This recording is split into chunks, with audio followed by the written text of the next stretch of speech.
먼저 오늘 이렇게 기자 간담회에 와주신 언론인 여러분들께 감사드립니다.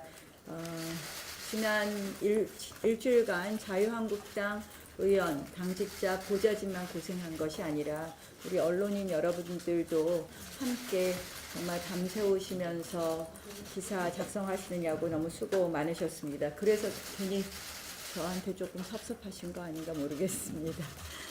고생 많이 하셨습니다. 또 그동안 투쟁을 생동감 있게 전달해 주신 언론인 여러분들께도 감사드립니다. 지난 29일 기어이 패스트트랙이 처리됨에 따라서 우리 자유한국당의 9일간의 투쟁은 일단락이 되었습니다. 그러나 끝난 것이 아닙니다.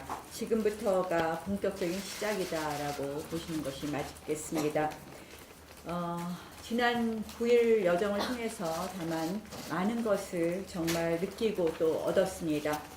일단 먼저 저희 9일간의 투쟁을 간략하게 소개해드리고자 합니다. 어떻게 시작됐고 중간에서 어떤 일이 벌어졌는지 한번 복귀해보는 것이 좋다, 이런 생각입니다.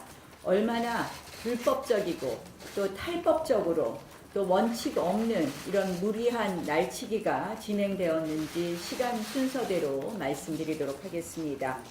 22일에 범여사당이 국제악법에 대해 패스트트랙을 지정하기로 잠정 합의했습니다.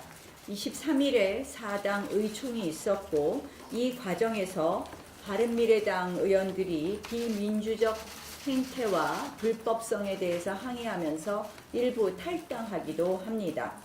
24일 사개특위위원인 오신환 위원이 반대 소신을 밝히자 바른미래당에서 사보임을 추진했고 우리 당이 국회의장께 찾아가서 항의를 했습니다.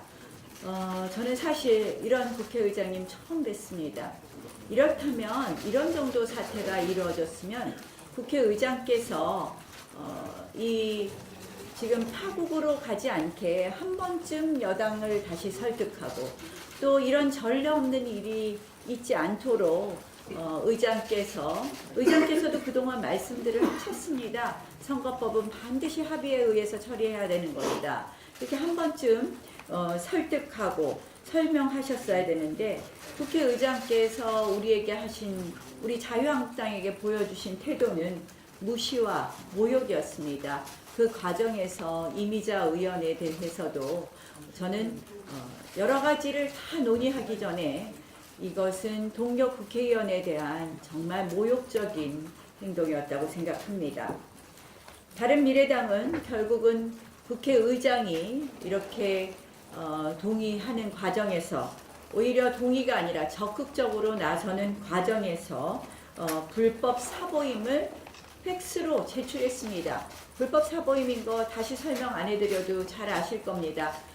국회법에 따라서 사보임은 임시회기 중에 원칙적으로 할 수 없다는 것이 원칙이고 그동안 예외적인 사유에 의해서 국회법에 따르면 분명히 질병 등 기타 부득이한 사유의 경우에만 하는 거지만 그동안 예외적으로 있어왔던 사보임은 어떤 것이었느냐, 본인이 원하고 해당 원내대표가 이 부분에 대해서 보임할 의원을 지정하고 그리고 세 번째는 타당 원내대표의 명시 또는 묵시의 합의가 있는 경우만 있었던 것입니다. 왜냐? 국회법은 법보다 우선인 경우가 합의가 있을 때입니다. 국회법에 명시적으로 안 된다가 원칙이고 예외적으로 됐던 것은 명시 묵시 합의가 있어야 되고 본인이 원해야 되고 원내대표가 지정했어야 되는 겁니다. 오신환 의원이 극구 반대하는 것을 불법 사보임을 강행했고 여기에 대해서 국회의장께서 병상에서 결재하는 아주 초유의 사태가 발생했습니다. 25일에는 독재 법안이 또 팩스를 통해서 들어왔습니다. 인편을 통한 의안과 접수라는 원칙과 또 국회법 해설례를 깨트린 것입니다. 이것이 불법이라는 것은 전자접수가 불법이라는 것도 이미 여러 차례 말씀드렸습니다. 전자접수는 분명히 국회법 해설례에 보면은 실질적으로 서류 접수만이 가능한 것이고 전자접수를 하려면 우리가 2007년에 모든 행정을 전자행정으로 하겠다. 이거는 행정입니다. 행정. 법안을 제출하는 것은 소장을 제출하는 것과 같습니다. 우리 국회가 청원을 전자로 하기로 하면서 청원 등에 관한 국회 전자접수에 관한 법을 따로 만들었습니다. 역시 법안을 전자로 접수하려면 이와 관련된 법을 만들어야 됩니다. 그래서 법을 만들지 않고 소장도 그 전자소송을 위해서는 별도의 법을 만들었습니다. 특별 법을 만들지 않고 이렇게 국회법에 없는 전자접수를 했습니다. 실질적으로 이 과정에서 국회 사무처가 매우 중립성이 심각하게 위반되었던 것은 여러 가지 그 후에도 나타납니다. 26일 새벽에는 쇠막대기, 해머, 장도리 같은 흉기까지 이제 들고 왔습니다. 민주당이 또 민주당과 국회 사무처의 폭력으로 우리 국회의원과 보좌진이 갈비뼈와 늑골이 굴절되는 중상이 발생했습니다. 26일에 이제 민주당이 아까 말씀드린 것처럼 전자 입법 시스템으로 법안을 등록합니다. 29일에 법녀 4당이 회의장을 바꿔가면서 도둑 입장 방법으로 사개특위와 정개특위를 개최하고 한국당을 완전히 무시한 채 신속 처리 법안을 가결해서 날치기 상태를 완성합니다. 이 과정에서 자유한국당은 긴급의총을 16차례에 걸쳤습니다. 또 가졌습니다. 기자회견도 5차례 했습니다. 의안가에 4차례, 사개특위에서 5차례, 정개특위에서 2차례나 좌파 야합 세력의 불법 법안 상정을 저지하고자 투쟁했으나 끝내 막지 못했습니다. 그 과정에서 아까 우리가 통계낸 것을 여기다 안 냈네요. 저희가 9일간의 기록을 우리 사무실에서 우리 원내행정부에서 정리한 것을 보니까 우리가 9일간의 보급품이요. 김밥 680줄, 주먹밥 695개, 도시락 950개, 생수 10,000병이었습니다. 그 밖에 이제 뭐 고발도 하고 했는데요. 이렇게 정말 저희가 치열하게들 투쟁했습니다. 국회의원 6분, 곽대훈, 김승희, 최연애, 박덕흠, 이철규, 김용태 의원님이 심하게 다치셨습니다. 아직도 입원해 계시기도 하고요. 통원 치료를 받기도 하십니다. 또 그리고 물적 피해는 뭐 여기 많이 써 있네요. 휴대폰 5개, 스마트워치 3개, 그리고 구두, 원피스, 자켓 상의, 정장 바지 이렇게 찢어지거나 그랬습니다. 그런데 우리가 왜 이렇게 격렬하게 저항했는지, 왜 이렇게까지 저희가 정말 끝까지 저항할 수밖에 없는지 다시 한번 좀 말씀드리겠습니다. 저희의 기득권을 지키는 문제가 아닙니다. 우리 밥그릇의 문제가 아닙니다. 우리는 이미 국회의원 정수를 10% 줄이자는 안을 제출했습니다. 여기에 대해서 우리에게 진정성이 없다고 얘기합니다. 저는 이해하지 못하겠습니다. 저희의 안은 국회의원 수를 10% 줄이고 비례대표를 없애는 겁니다. 국회의원은 대표성과 비례성의 문제가 있습니다. 비례대표 왜 생겼습니까? 직능을 대표하는 비례대표를 만들자는 것이 비례대표 의원의 취지입니다. 우리 대통령, 미국 같은 경우에도 비례대표 의원은 없습니다. 그런데 대한민국의 비례대표가 과연 직능을 대표하는 비례대표로 구성되어 있습니까? 그동안 각 정당의 지도부와 친한 사람들, 각 정당의 지도부의 입맛에 맞는 사람들이 들어왔습니다. 우리 대한민국에서 비례대표 제도는 그 역할을 제대로 하고 있지 않습니다. 저희는 그래서 비례대표 제도는 폐지하는 것이 좋겠다. 결국 비례성은 실질적으로 그 역할을 하지 못하느니 지역구에 제대로 된 의원들을 우리가 지역구에서 당선시켜서 비례성도 보완하자 동시에 이렇게 하기로 한 것입니다. 그러면서 비례성은 그러면 우리가 지역구 의원 공천제도로 보완하면서 오히려 10% 줄이지만 비례대표를 없앰으로써 지역구 의석 수가 한 14석 정도 늘어납니다. 그러면 어떻게 되느냐? 대표성이 강화됩니다. 그동안 헌재에서 우리는 이 인구 편차가 300까지 가능합니다. 이거는 굉장히 대표성에 있어서의 왜곡이 늘 문제 제기가 되었습니다. 결국 비례대표를 폐지하고 지역구 의석은 다소 증감함으로써 대표성을 강화하자는 것이 저희 아닙니다. 그런데 이 안은 진정성이 없다? 그러면서 논의도 하지 않고 있습니다. 제가 말씀드리는 것은 저희의 투쟁은 지금 그러한 안을 제출하고 사법개혁, 검찰과 경찰의 권력을 제한하고 그리고 청와대의 검찰 경찰이 아니라 국민의 검찰 경찰로 돌려주기 위한 검경수사권 조정안도 냈습니다. 저희가 제출했습니다. 이걸 갖고 논의하자고 하는데 우리의 안은 모조리 무시하고 그들의 안으로 또 따라오지 않는 것은 논의를 거부했다고 합니다. 이야기를 안 했다고 합니다. 정말 나쁜 왜곡입니다. 지금 하고 있는 연동형 비례대표제는 대통령제와 맞지 않는 것입니다. 한마디로 의회 무력화를 시도하는 그런 선거제도입니다. 공수처 역시 청와대 독재 정치의 칼입니다. 헌법을 파괴하는 위험한 제도들이기에 우리는 당연히 막아야 했습니다. 또한 그 과정에서 여권 4당의 모든 과정은 불법이었기 때문에 저희는 막아야 했습니다. 정말 저희는 많은 의원과 보좌진들이 다쳤습니다. 폭력국회라고 이제 와서 말씀들 합니다. 저희가 폭력을 먼저 썼을까요? 저희는 연좌에서 앉아 있었습니다. 저희에게 폭력을 쓴 것은 범여권 정당과 여당이었습니다. 폭력 진압이었습니다. 비폭력 연좌 시위를 하는 우리들에게 저들이 뭐라고 했습니까? 처벌을 앞세워서 징역 5년, 처벌을 앞세워서 저희를 협박했고 힘의 논리로 우리를 밀어냈습니다. 불법국회, 폭력국회, 바로 이 정권이 기획한 것입니다. 의회 민주주의를 지키려는 정의를 탄압하고 억압한 아주 불량한 집권 세력입니다.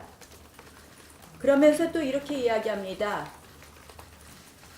저희에게 막말, 거짓말 색깔론을 했다고.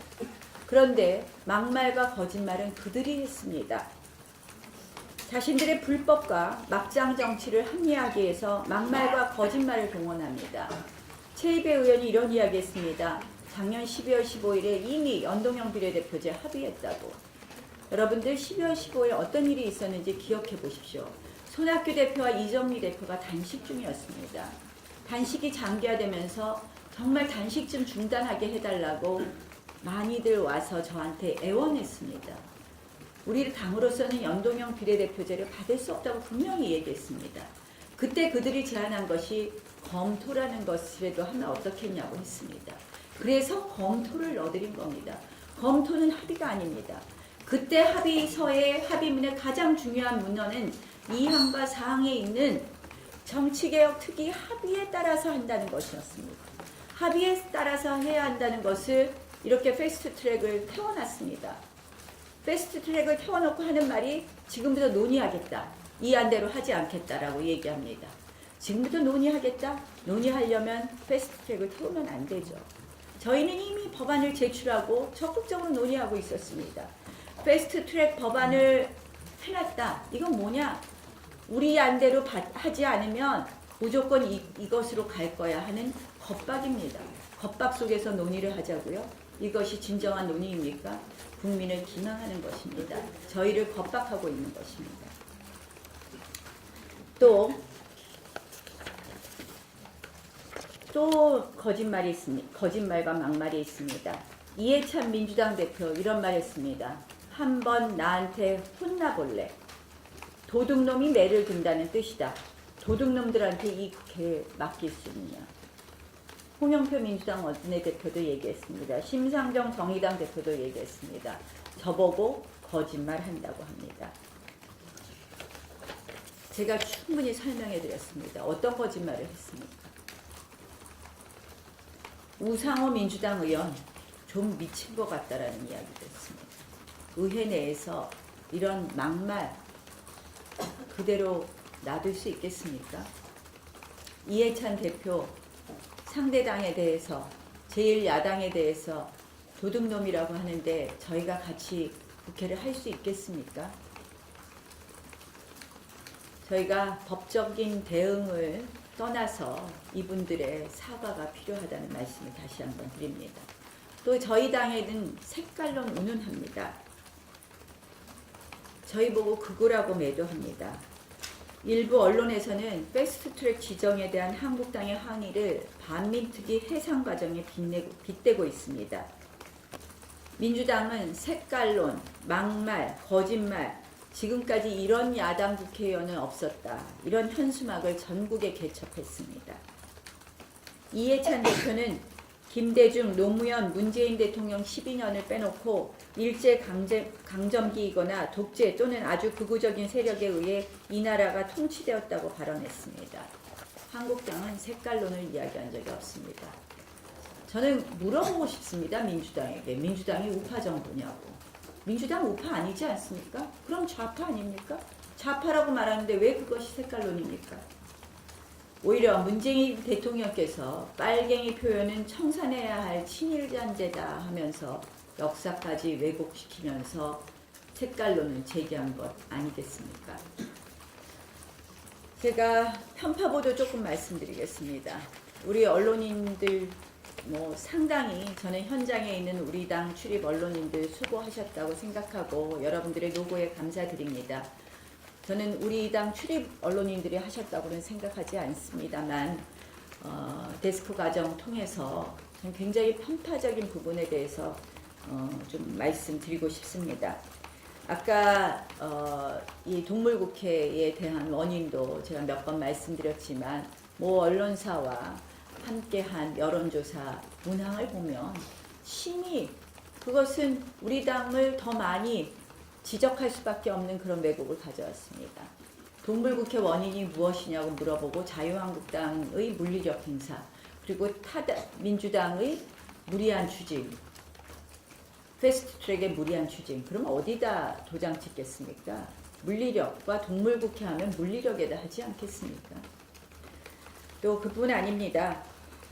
그 빠루를 제가 이것은 민주당이 들고 와서 그 전날 빠루를 갖고 문을 따려고 했다고 하면서 빠루를 보여주니 빠루든 나경원을 쓰니까 전부 다 빠루는 저희 당이 사용한 것으로 알고 있습니다. 지나가는 국민 여러분들에게 물어보십시오. 10의 8은 우리 당이 사용한 것으로 생각하고 있습니다. 그런 왜곡이 될 수 있는 보도 정말 저는 공정하지 않았다고 생각합니다. 또 해머도 마찬가지입니다. 해머는 저희 당이 정말 다 조사해서 신원이 밝혀진 우리 보좌진은 차마 저희가 얼굴이 들은 사진도 있지만 일부러 안 보냈습니다. 안 내보냈습니다.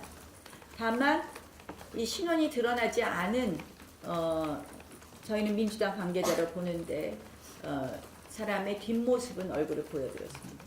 그런데 신원이 드러난 이모 의원의 보좌진이라고 얘기했지만 저는 해머 기사를 민주당이 반입하고 반출한 것에 대해서 제대로 쓴 언론을 제가 거의 발견하지 못했던 것 같습니다. 그래서 물었습니다. 왜 안 하냐? 그랬더니 명확하지 않기 때문이라고 합니다. 정말 이 부분에 대해서 답해 주시기 바랍니다. 또 그 밖에 재미있는 거 많아요. 우리 큰 물리적 충돌이 있은 후에 우리 당 보좌진들이 저를 좀 더 높은 데서 올라가서 이야기하게 해서 우리의 이 투쟁을 지휘해야 될 과정에 있었습니다. 근데 그걸 갖고도 터무니없는 기사가 나오기도 합니다. 그 밖에 이제 제가 이거 그냥 농담처럼 하는 말이지만 캐릭터 양말도 한마디 해야 되겠습니다. 토착 왜구의 증거랍니다. 참 언론인도 웃고 싶으실 겁니다. 제가 그날 양말이 없어서 우리 비서실에다 양말 좀 사오라 그랬더니 있는 거라 그러면서 저 5,000원에 10개 하는 양말이랍니다. 저를 주길래 신었습니다. 근데 운동화 이 등이 높아서 캐릭터가 안 보일 줄 알았는데 누우면서 캐릭터 보였는데 전 그 캐릭터가 뭔지도 몰랐는데 그게 무슨 일본 만화 캐릭터라면서요. 이름 아직도 모르겠습니다. 그게 토착 왜구의 참 토착 왜구라는 말도 참 가관이지만 그걸 종편 패널들이 나와서 토론을 한다고 하니 이 나라가 어디로 가는 겁니까 도대체. 진짜 참 그게 또 일부 또 기사에서는 이걸 보도하기도 합니다. 또 이 뭐 저 눕는 저희가 마지막에 저 금요일 날도 눕고 마지막에도 누웠습니다. 일제히 눕는데 제 뒤에 있었던 의원님께서 아마 의원님이 불편했어서 그 깔판을 제 머리 있는 데다 깔아주신 것 같아요. 그 전날은 제가 뭐 그런 거 없이 같이 누웠는데 그걸 갖고 뭐 진정성이 없다는 식으로 막 기사를 쓴 데도 있는데요. 저는 그걸 보면서 우리 농성 과정에서요. 저 첫째 날은 로텐더홀에서 둘째 날은 우리가 이 세 군데로 나눠서 잤습니다. 그리고 셋째 날은요 7층 복도에서 우리가 스티로폴도 못 깔고 은박지만 깔고 잤어요. 근데 우리의 진정성에 대해서 그런 식으로 어떤 장면을 갖다가 캡처해서 제가 이제 제 거를 이야기를 주로 했는데 우리 의원님들 많은 부분들이 왜곡되고 잠시 의원들끼리 이렇게 하다가 웃을 수도 있는 거 아닙니까? 그 부분 부각해서 이렇게 저희를 폄훼하고 우리 당이 마치 몹쓸 정당인 것처럼 이상한 정당인 것처럼 왜곡하는 부분에 대해서 이건 대한민국이 바로 가는 길이 아니라는 말씀을 분명히 드립니다. 팩트대로 보도해 주실 것을 다시 한번 말씀드립니다. 이제 정말 제가 이제 제 거를 주로 말씀드렸지만 제가 우리 당을 대표하는 지금 원내대표의 자리에 있기 때문에 여러분들의 공정 보도 저뿐만 아니라 우리 당 모두에게 대해서 정말 공정하고 균형된 보도 다시 한번 부탁드립니다. 9일간의 투쟁 정말 그들의 폭주를 막지 못했습니다. 막을 수 없는 환경이었고 또 저들의 안하무인 무차별 폭격은 너무 거셌습니다. 하지만 우리의 투쟁은 여기서 멈추지 않습니다. 9일간의 투쟁은 시작에 불과합니다. 이제 자유한국당은 문재인 정권 폭정을 막기 위한 투쟁에 돌입합니다. 부족했던 부분 채우고 미처 챙기지 못했던 것까지 모두 아울러서 그야말로 대한민국을 지킨다는 마음으로 싸우겠습니다. 먼저 선거제, 공수처, 민생, 3.2일체 콘서트를 진행하도록 하겠습니다. 미세먼지 대책, 최저임금제도의 개선, 아이들 교육정책, 결국 국회에서 결정합니다. 어떤 국회의원이 뽑히느냐에 따라서 민생의 본질이 바뀌는 것입니다. 따라서 선거제는 가장 중요한 민생 현안입니다. 어떤 선거제냐가 곧 어떤 민생이냐를 좌우하기 때문입니다. 공수처 역시 마찬가지입니다. 국민의 억울함을 풀어주는 최후의 보루, 법원입니다. 국민의 목소리를 대신 전하는 것,